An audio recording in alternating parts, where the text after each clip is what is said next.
I want to talk a little bit more about this heavier thread that I discussed a little bit when I was talking about needles and threads. And this type of thread is just beautiful when it's done, but the problem with it is it's very thick and it can't go through all of the tension bars in your sewing machine, on the top of your sewing machine. So it's best put in the bobbin and turn your quilt upside down and quilt it that way. And it's just so much fun to quilt it and then turn your quilt over and voila, you have this beautiful thread. So I have wound this thread on my bobbin.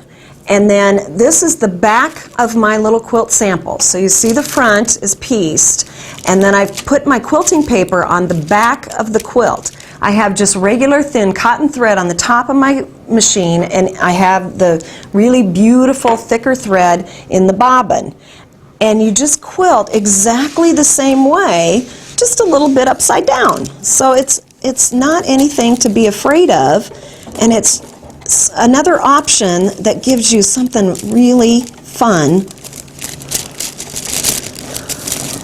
Pull that bobbin thread through. It's a little bit thicker, so it might be a little bit more challenging to get it through your fabric, but it does come through, and don't be afraid of it.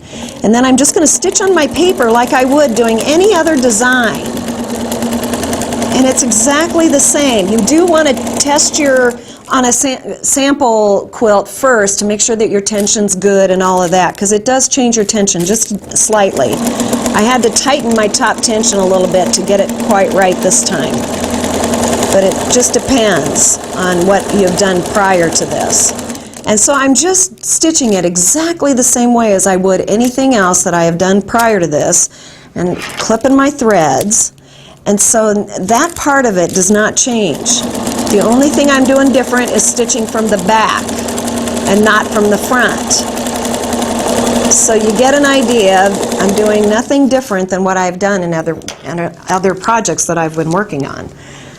And then here is one that's finished. So I've quilted completely from the back, and then when you turn it over, you have this beautiful thread in that design on the front. And it's just so much fun to turn it over and have the big reveal at the end. So this thread is nothing to be afraid of, and it can really add a lot of punch to a quilt.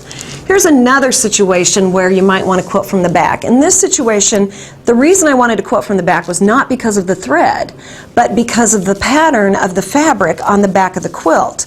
This quilt, I put a wonderful batik fabric on the back that has this leaf pattern. And I wanted to stitch around the leaves, and I have a very simple patchwork design on the front, and I wanted the quilting part to be the most important part of this quilt.